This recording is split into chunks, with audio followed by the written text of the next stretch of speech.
안녕하세요, 공부입니다. 자, 오늘이 6월 12일이죠. 토요일 아침입니다. 시간 6시 28분.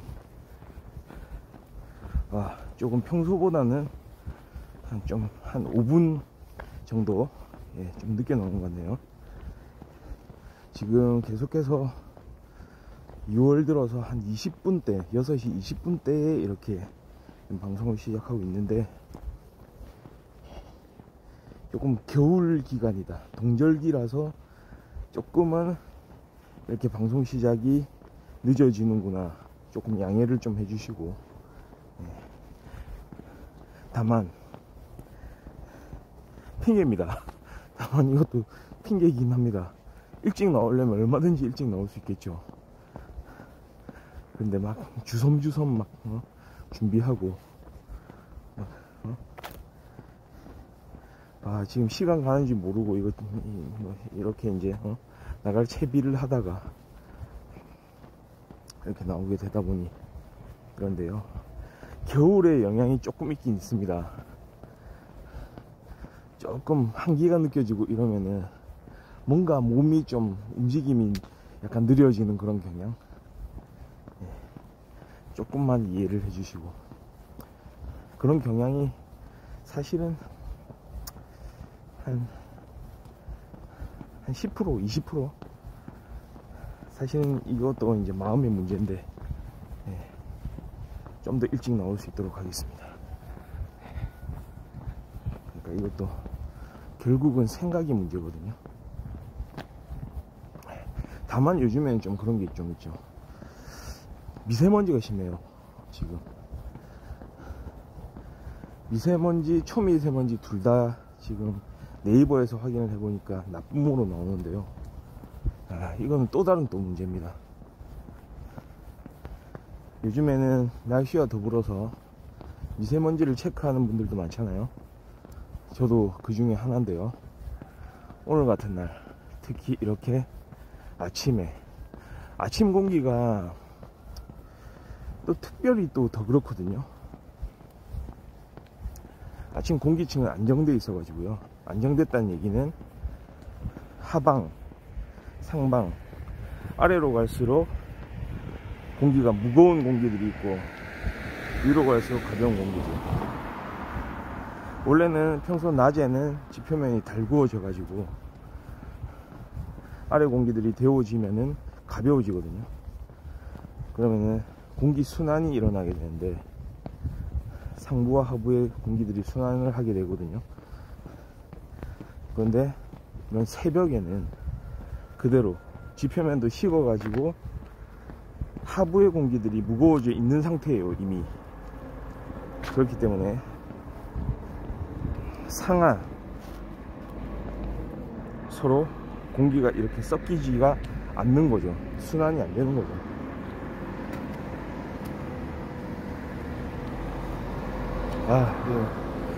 또 틀어보고 뭐하고 진짜 정신이 없네요. 상황을 한번 보다가 저쪽으로 가야 되겠습니다.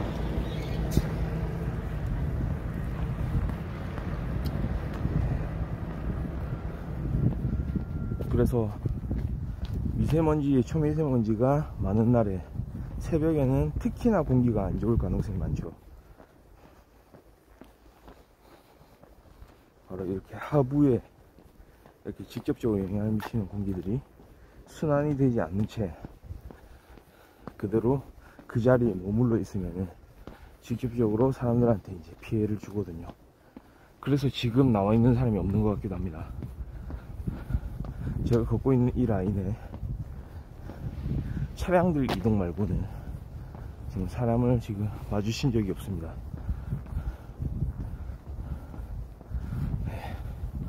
그렇습니다.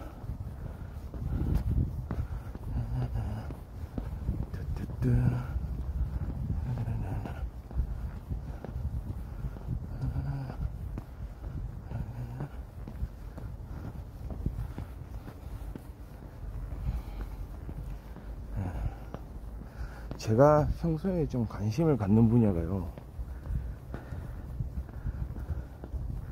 어떤 리더십이거든요.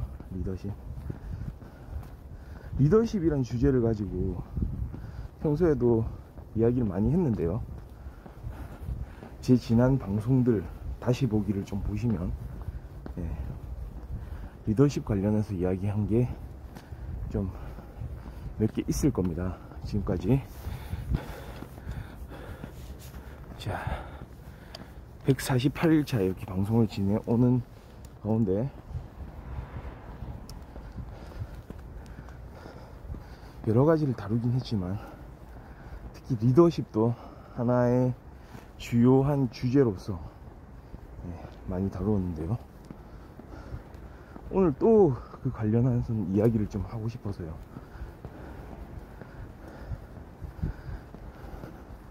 보통 직장, 그러니까 회사를 다니는 사람들은 좀 생각을 하게 될 겁니다.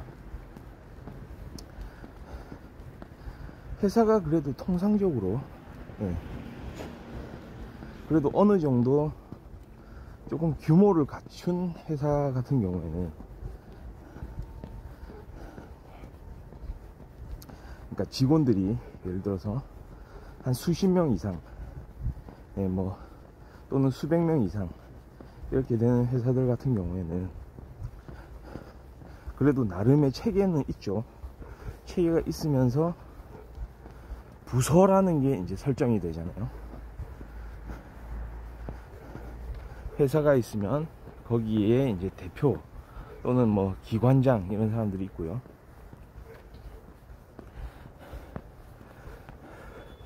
그 안에서 조직이 구성이 됩니다. 뭐 여러 부서들, 뭐 총무과 이런 데가 있을 수 있고, 뭐 인사과, 그 다음에 뭐 개발과, 영업과, 그런 부서들이 막 존재할 수가 있잖아요.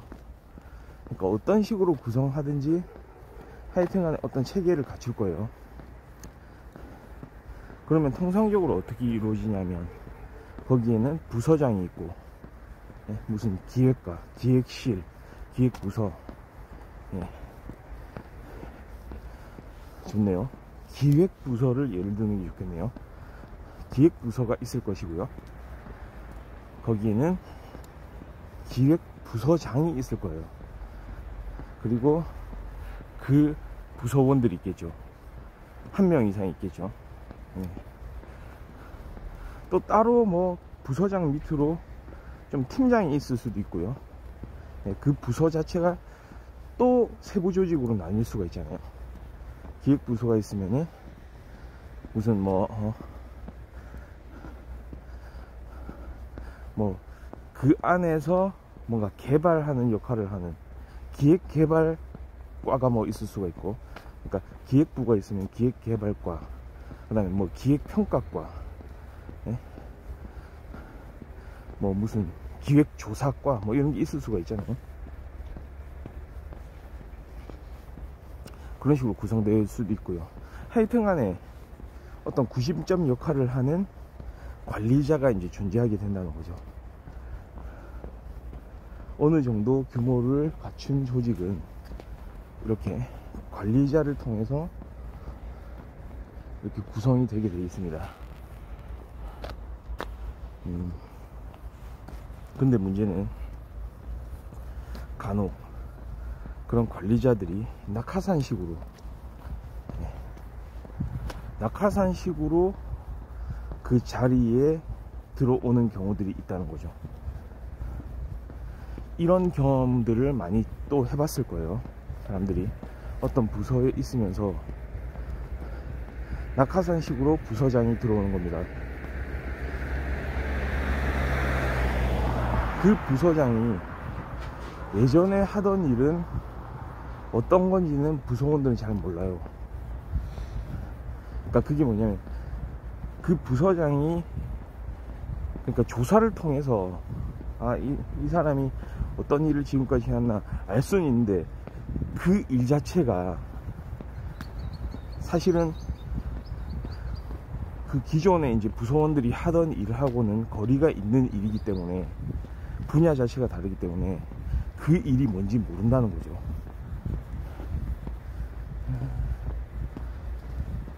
그러니까 표면적으로 이 사람이 어떤 일을 하던 사람이다 이걸 모른다는 게 아니고, 실질적으로 그런 표면적으로 그 사람이 해온 일이라는 게 표시가 돼 있더라도 그 일 자체가 세부적으로 어떤 건지는 부서원들로서는 잘 모른다는 거죠.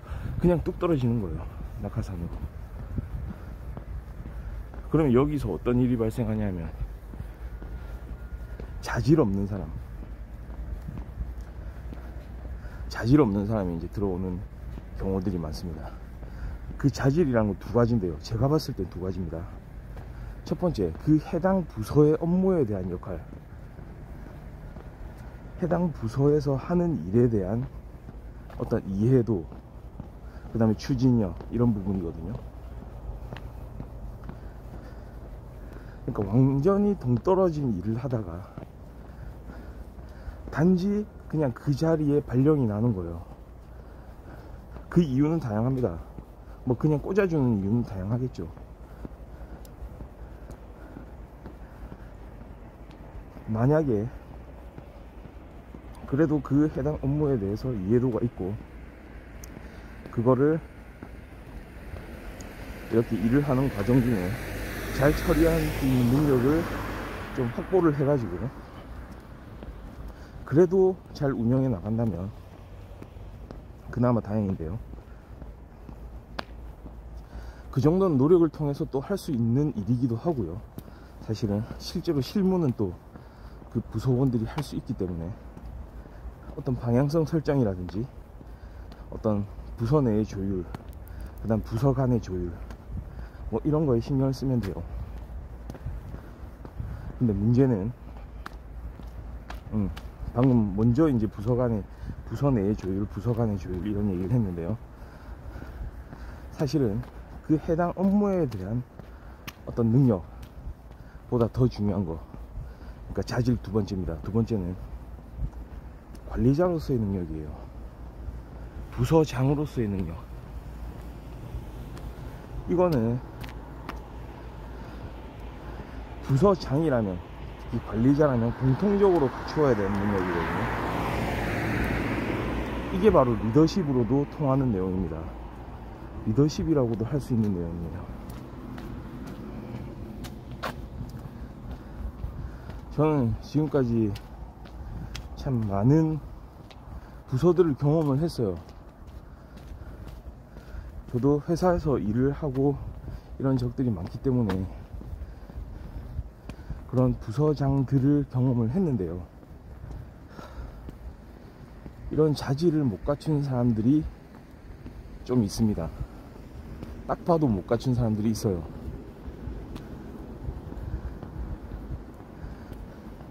특히 이런 건 회의할 때 드러나는데요, 그러니까 직접적으로 드러나는 상황은 회의입니다.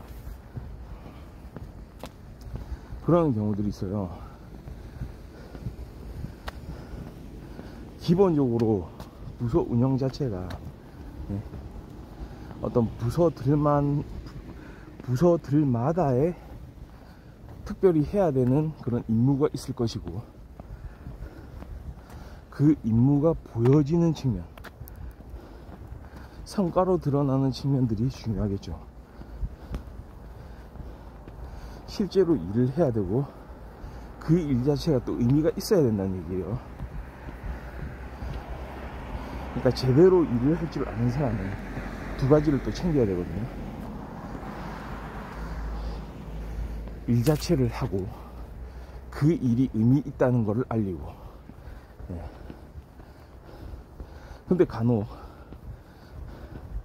일을 처리하는 과정 중에 말이죠, 필요하긴 하지만 사실은 성과로서는 인정받기 어려운 디테일한 측면을 신경을 써가지고 그 일 자체가 더 잘 될 수 있게 이렇게 보완할 수 있는 하나의 이제 짜투리의 일이긴 하지만, 이거를 딱히 뭐 성과라고 말할 수가 없는 그런 부분들, 뭔지 아세요? 그러니까 메인 업무가 있으면은 사실은 이게 이런 효과도 있다는 걸 알리기 위해서 뭔가 그 옆에서 서브로서 이제 하는 일들, 사실은 이것도 중요한 겁니다. 어떤 일을 해 나가다 보면요,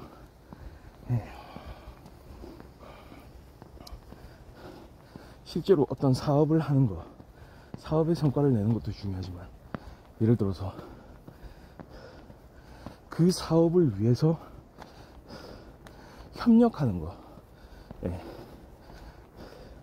다른 실제로 그 사업에 대한 수요자와 사전에 협력하는 거, 이런 것도 중요할 수가 있잖아요. 근데 사실은 성과로서는 잘 드러나지 않는 부분들이 있거든요. 이런 거는. 그러면 어떻게 되느냐, 그 일은 사실은 이렇게 뭐 했다고 해서 고생만 하지 잘 드러나진 않는다 이거죠. 나중에 성과로서 인정받을 수 있는 그런 일은 아니라는 거죠. 그리고 그 일은 하지 않더라도 메인 업무를 하는 부서에 부수적으로 그 일에 대한 평가가 따라오게 된다는 거죠. 직관적으로 사람들은 그런 걸 판단을 하거든요. 아, 이거 별로 중요한 게 아니구나.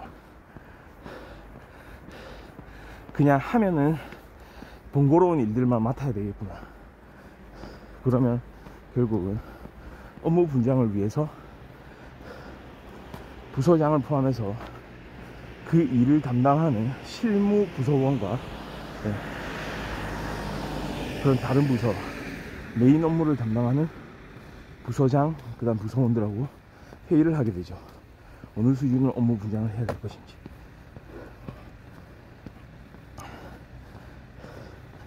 여기서 이제 드러납니다. 뭐 좋아요. 그러니까 일을 좀 잘하려고, 그래도 책임감을 가지고 뭐 일을 하려고 해요, 부서장들도. 그러니까 여기서의 부서장은 아주 악랄하게 그냥 자기가 그렇게 꽂힌 그 부서장으로서의 자리만 취하려고 한다기보다는 일 자체에는 관심이 있어요. 관심이 있는데 어떤 부서원들하고의 관계, 그러니까 우리 부서가 사실은 어떤 역할까지 해서 어떤 성과를 이렇게 알려야 되느냐, 그에 대한 조율, 거기까지 미치지를 못한다는 거죠.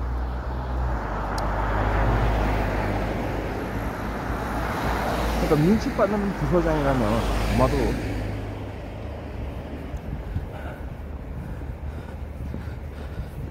그런 부서원들의 생각을 좀 읽게 되거든요.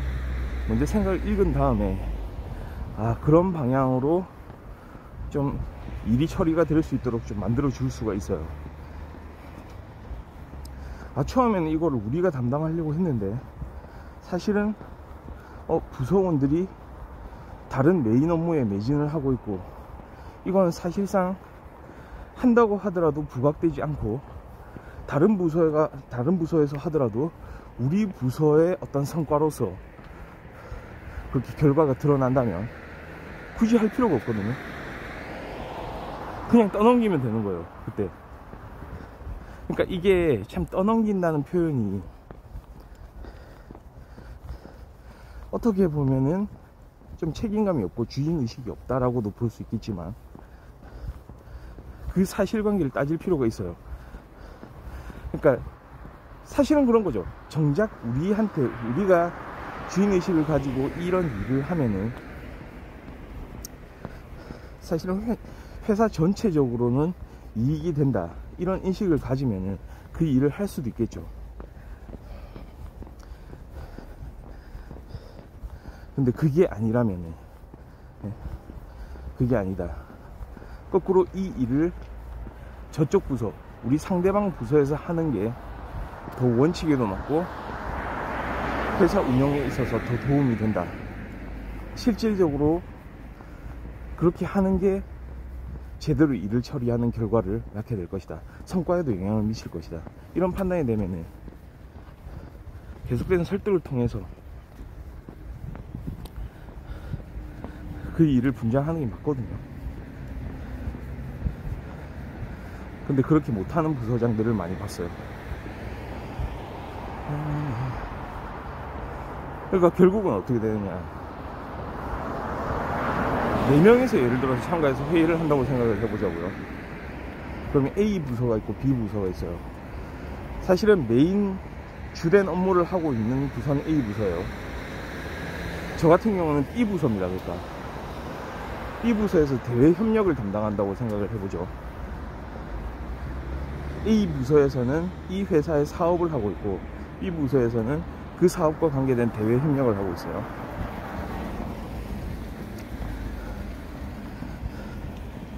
그러면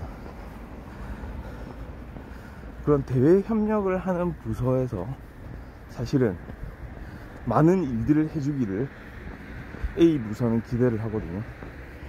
근데 사실 어떤 그 일의 체계, 그러니까 일이 추진되는 과정 속에서 데이터를 백업하고 그런 만들어진 자산들을 계속 쌓아 올리기 위해서는, 적립을 하기 위해서는 A 부서, 메인 부서에서 그런 해당하는 일들을 계속 추진할 필요가 있는 거예요. 그러니까 대외 협력을 위해서 이렇게 매칭을 하고 그 사람들을 연계시켜주고 이렇게 회의를 구성을 해주고 거기서 아이디어를 얻을 수 있게 만들어주는 그 토대는 B 부서, 대외 협력 부서에서 만들어주겠지만 A 부서에서는 계속해서 거기에서 나오는 결실들을 챙겨야 된다는 거죠. 근데 그런 과정들이 사실은 A 부서 말이죠. 그럼 메인 사업 부서에서는 아주 부수적인 일로 치부해 버리는 거죠.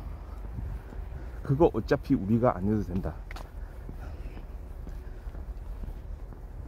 어차피 B 부서에서 하면은 그 B 부서가 한 일도 우리의 성과로 그냥 기록이 될 것이다. 왜냐, 우리가 메인 사업을 하니까.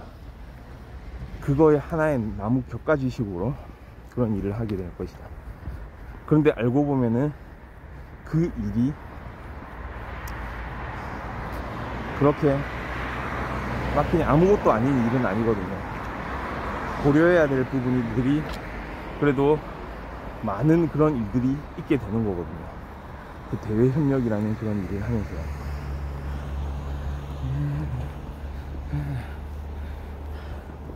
그러니까 그게 문제예요.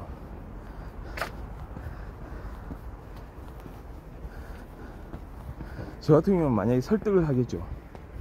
B 부서에서요. 아, 이거는 이렇게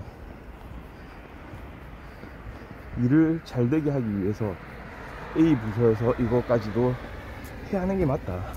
여기에 대한 아이디어는 B 부서에서 제공하긴 했지만 사실은 큰 사업의 흐름 속에서 이걸 A 부서에서 가져가면서 이런 역할도 맡아주어야 된다. 그래야 이 사업이 제대로 이렇게 돌아갈 수 있도록, 예? 제대로 추진될 수 있도록 만드는 길이다. 근데 B 부서의 부서장은 그냥 A 부서의 의견을 들어줍니다. 그냥 우리가 하죠, 뭐 이런 식으로. B 부서의 부서원 아무리 설명을 해도 결국은 2대2로 들어갔지만 3대1로 공격을 당하고 나오게 되는 현실이죠.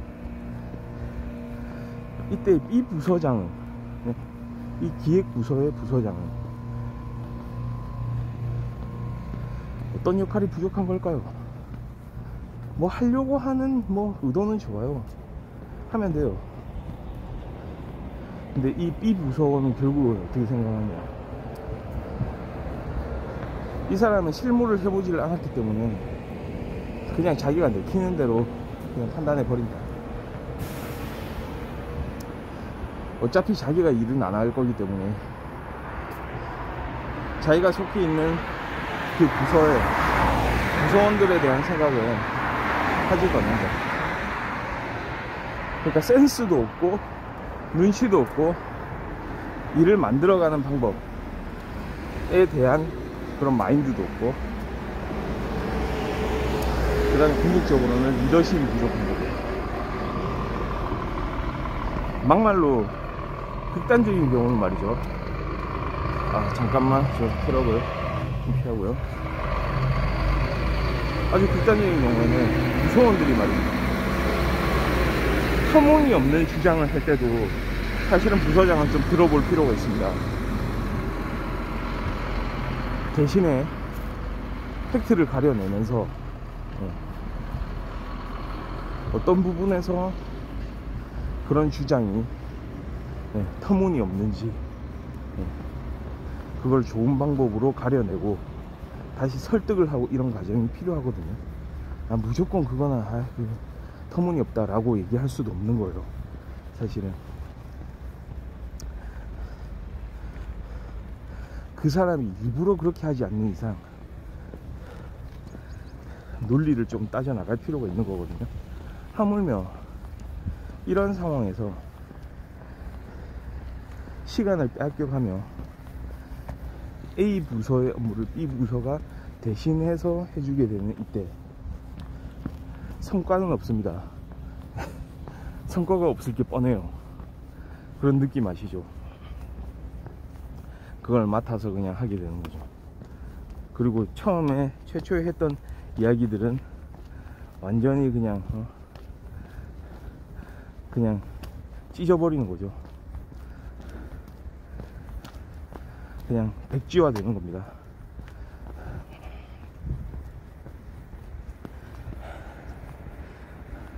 그럼 결국은 해당 부서원은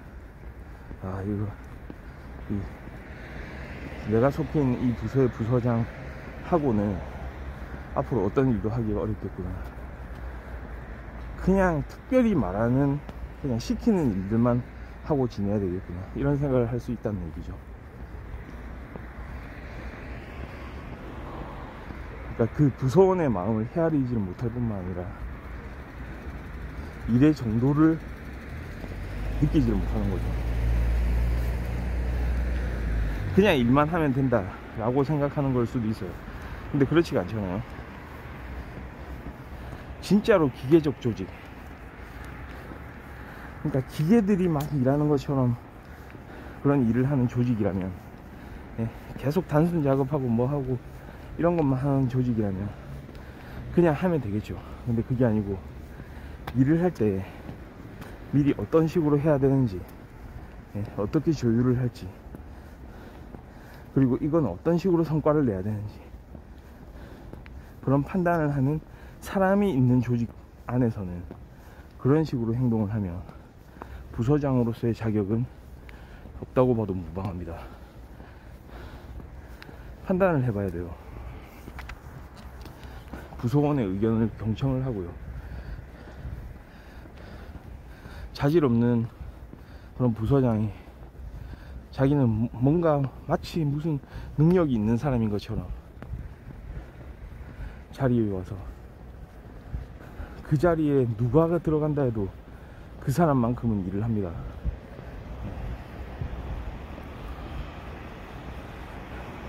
정작 더 중요한 거는 그런 관리자로서의 공통적으로 갖추어야 되는 덕목, 리더십. 억지로 시켜서가 아니고 스스로 일을 할 수 있게 만들어주는 그런 능력. 어쩌면은 그런 행동을 하는 부서장들은 결국은 그런 데 관심이 없는 것 같기도 해요. 그냥 나도 이 자리를 그냥 단지 스쳐 지나갈 뿐이고,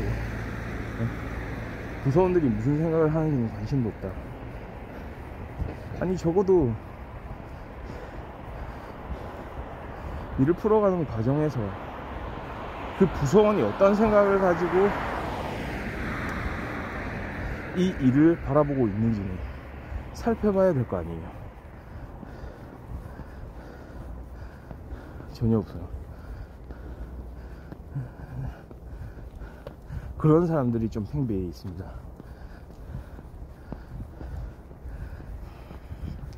그게 문제예요. 그 조직은 아마 오래 못 갈 거예요.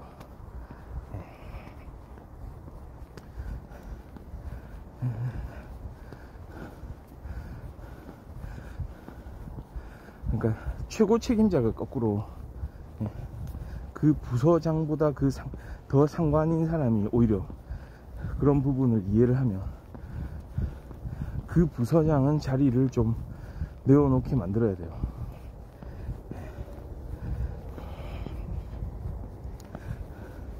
우리가 항상 생각하는 게 그 부서 내에서 부서원들 간의 어떤 공정한 운영, 부서들이 공정하게 일을 할 수 있도록, 어떤 사람은 일이 너무 많아가지고 이렇게 좀 힘들어하지 않는지, 어떤 사람은 일이 너무 적어가지고 거꾸로 자신이 이 회사에서 어떤 주인의식을 가지고 뭔가 일을 추진할 수 있는 그런 상황이 아예 만들어지진 않는지 계속해서 조율해 보면서 이 사람이 잘하는 부분에 대해서 이끌어주고 뭔가 지원을 해주고 이러는 부분들이 필요한데, 그런 데는 전혀 신경 안 쓰고 그냥 단지 별 생각도 안 해요. 그냥 일만 하는 거예요.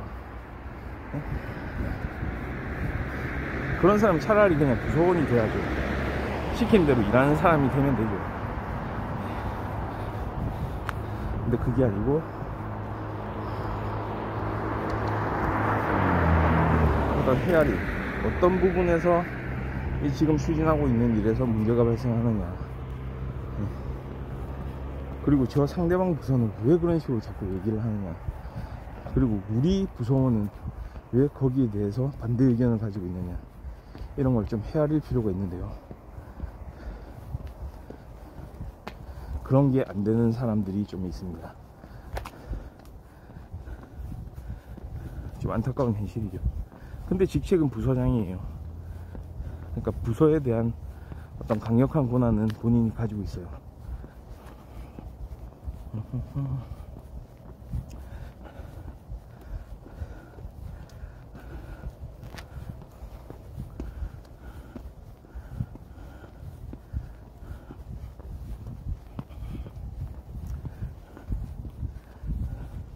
그러니까 리더십이란 게 참 결국은 어떤 사람의 어떤 마음을 헤아리는, 마음을 헤아린다는 표현을 써서 전혀 아무것도 없는 상황에서 그 사람의 내면을 이렇게 관찰하고 이런 게 아니고, 여기서 이런 상황에서 이런 의견을 밝힘으로 해서 이 사람은 어떤 생각을 가지고 있는지, 어떤 회의 장소라든지 업무 추진 과정에서라든지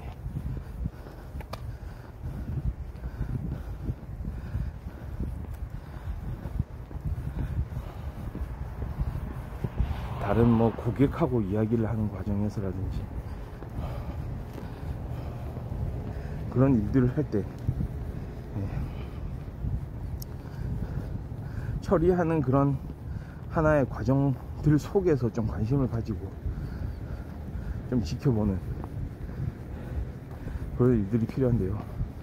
참 안타까운 현실이죠.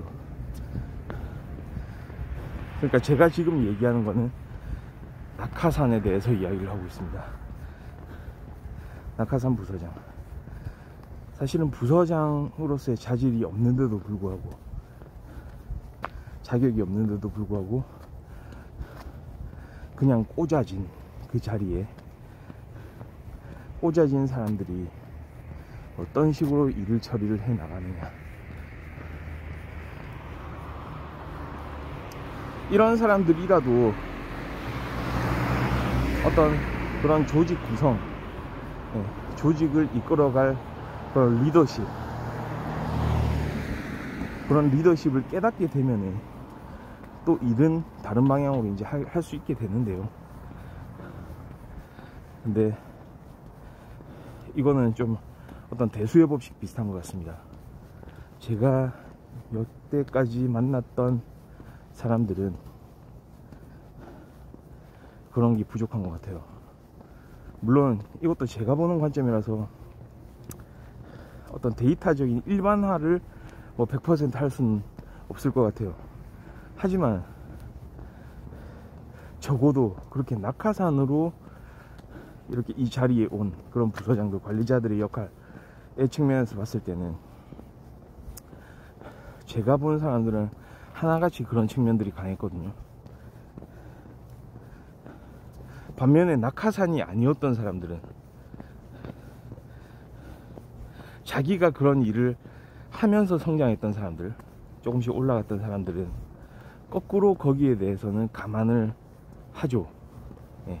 일이 어떻게 처리되느냐, 이 일의 성과로서 무엇을 챙겨야 되느냐, 이런 거에 대해서 생각을 하거든요.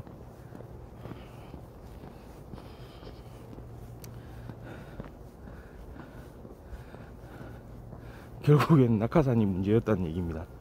예. 낙하산으로 들어온 부서장들, 하물며 기관장, 예. 거기에 뭐 사장, 대표, 이런 사람들은 얼마나 또 그런 역할이 중요하겠어요.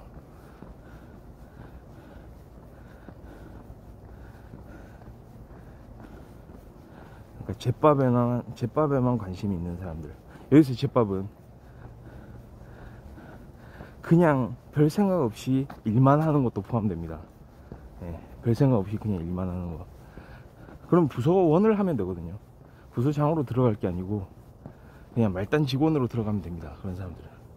예, 오늘은 이런 어떤 회사에서 일어나는 일들에 대해서 좀 이야기를 좀 많이 해봤네요. 예, 벌써 7시 4분입니다. 오늘은 여기까지 하도록 하겠습니다. 네, 내일 또 이른 아침에 일찍 나오도록 하겠습니다. 예, 감사합니다. 바이.